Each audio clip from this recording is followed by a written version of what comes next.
Hello जय हिंद साथियों। वर्दी होगी सीने पर। जी हाँ साथियों, जो जंग में लड़ेगा वही मैदान फतेह करके लाएगा। तो साथियों, इस बार आपका यूपी पुलिस एग्जाम में काफ़ी अच्छी वैकेंसी आई है, 60,244। तो इस बार आपको वर्दी सीने पर लेनी होगी। तो साथियों, उसके लिए आपको एक भी सवाल नहीं छोड़ना होगा, सारे सवाल करना ही पड़ेगा, क्योंकि इस बार कट ऑफ हाई जाने वाला है। क्योंकि उत्तर प्रदेश के सारे जो विद्यार्थी होंगे अपना पूरा जी जान लगाने वाले हैं। तो आपको भी साथियों जी जान लगाना पड़ेगा। उसके लिए आपको काफ़ी मेहनत करनी पड़ेगा। साथियों, आपको पता है सामान्य ज्ञान के पूरे 38 सवाल आने वाले, जो कि काफ़ी महत्वपूर्ण निभाने वाले हैं। और हिंदी के भी साथियों, तो आपको हिंदी प्लस आपको रीजनिंग प्लस आपको ये सामान्य ज्ञान का सारा सवाल अच्छे से करना पड़ेगा। आपको काफ़ी मेहनत करना पड़ेगा। और इस बार आपको सीने पर वर्दी चाहिए, तो काफ़ी जी जान लगा दीजिए साथियों। तो चलिए साथियों, इसी के साथ आज का प्रश्न देखते हैं साथियों। इस क्लास में वो सवाल होंगे जो आपका यूपी पुलिस 2019 और 2009 में आया हुआ सवाल, वही हम प्रैक्टिस सेट में लिए हैं। तो साथियों, काफ़ी अच्छे से देखिए, काफ़ी मज़ा आने वाला है।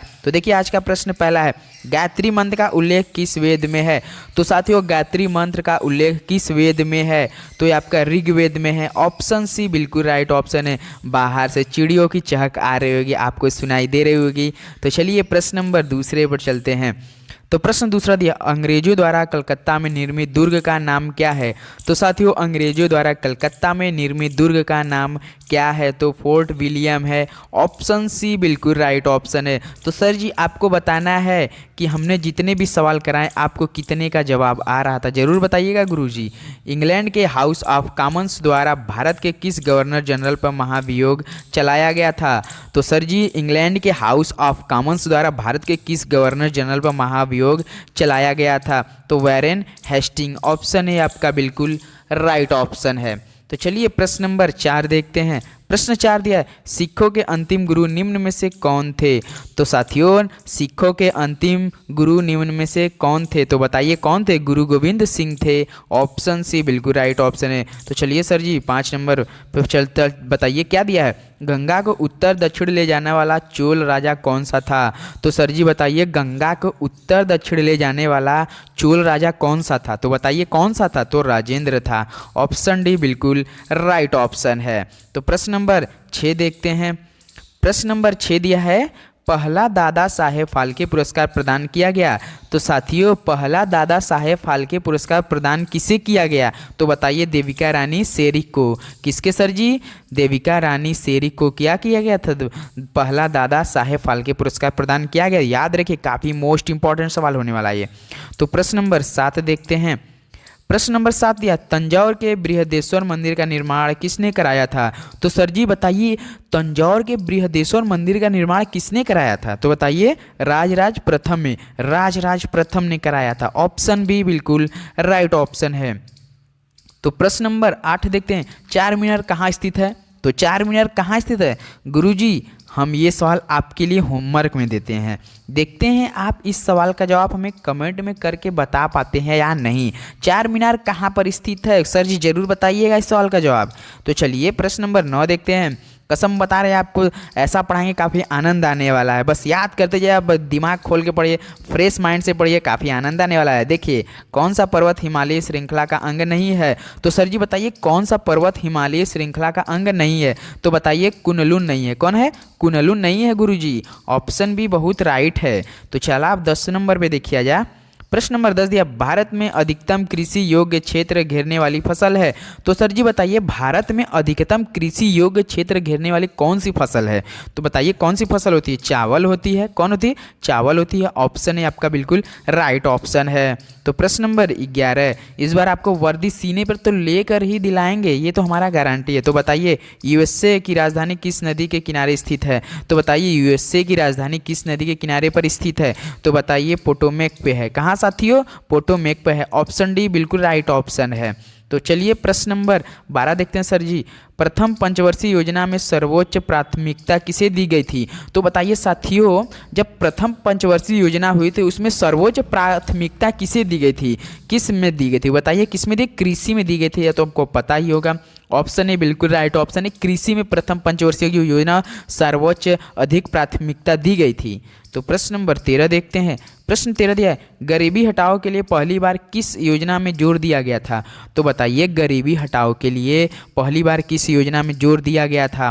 तो किस में दिया गया था? पाँचवीं जो हुआ था पंचवर्षीय योजना, उसमें दिया गया था। तो ऑप्शन भी आपका बिल्कुल राइट ऑप्शन है। तो चलिए सर जी, प्रश्न नंबर 14 बताइए। देखिए, भारत के पूर्वी तट पर स्थित पत्तन, तो भारत के पूर्वी तट पर स्थित पत्तन कौन कौन से है?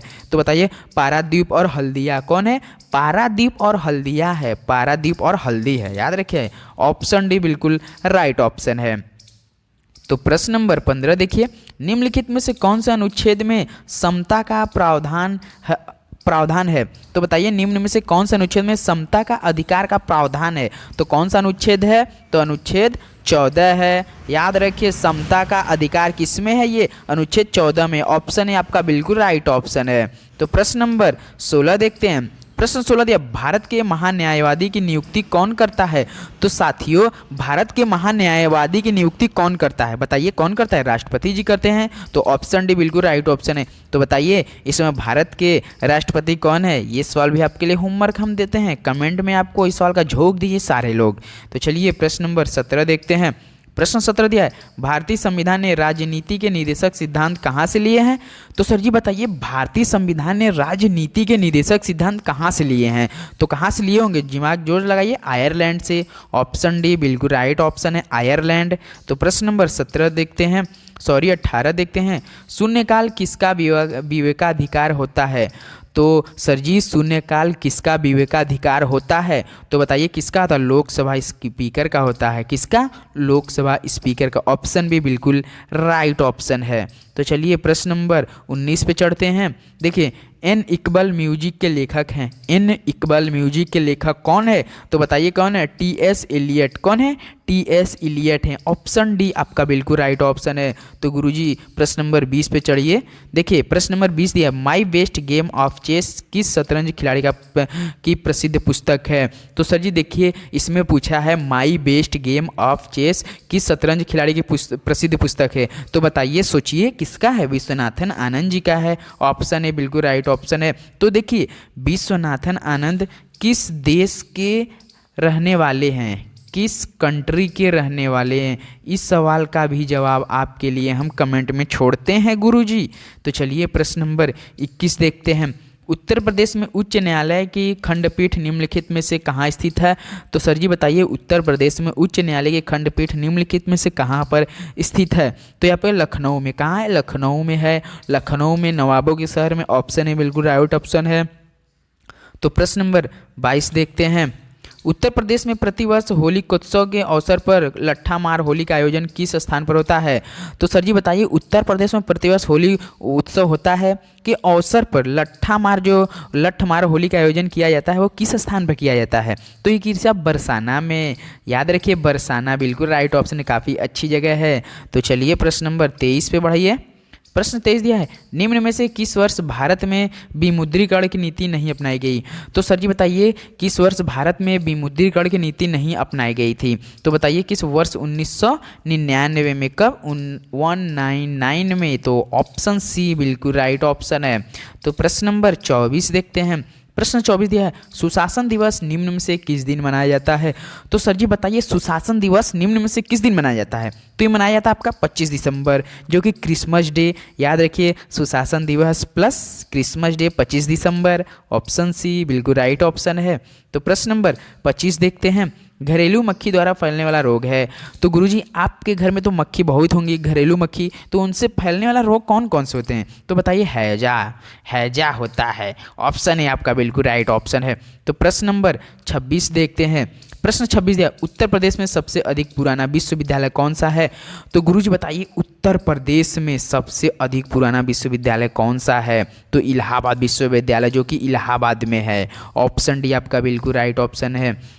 ये जो 27 पे चढ़िए देखते हैं। मैग्सेसे रैमन पुरस्कार विजेता भारत वाटवानी का संबंध किस क्षेत्र से है? तो बताइए, मैग्सेसे रैमन पुरस्कार विजेता भारत वाटवानी का संबंध किस क्षेत्र से है? तो बताइए किस क्षेत्र से? मानसिक रोगियों का इलाज से संबंधित है। ऑप्शन है आपका बिल्कुल राइट ऑप्शन है। तो प्रश्न नंबर 28 देखिए। वर्ष 2011 की जनगणना में किस नए वर्ग की गणना की जाएगी? तो गुरुजी बताइए, जब 2011 की जनगणना हुई थी, अब नए वर्ग की गणना कौन सी की जाएगी? तो ये की जाएगी अन्य पिछड़े वर्ग की जाएगी। कौन? अन्य पिछड़ा वर्ग। ऑप्शन भी बिल्कुल राइट ऑप्शन है। तो प्रश्न नंबर 29 चलिए, वर्ष 2011 की जनगणना के अनुसार भारत में लिंगानुपात कितना है? तो बताइए, वर्ष 2011 की जनगणना के अनुसार भारत में लिंगानुपात कितना है सर जी?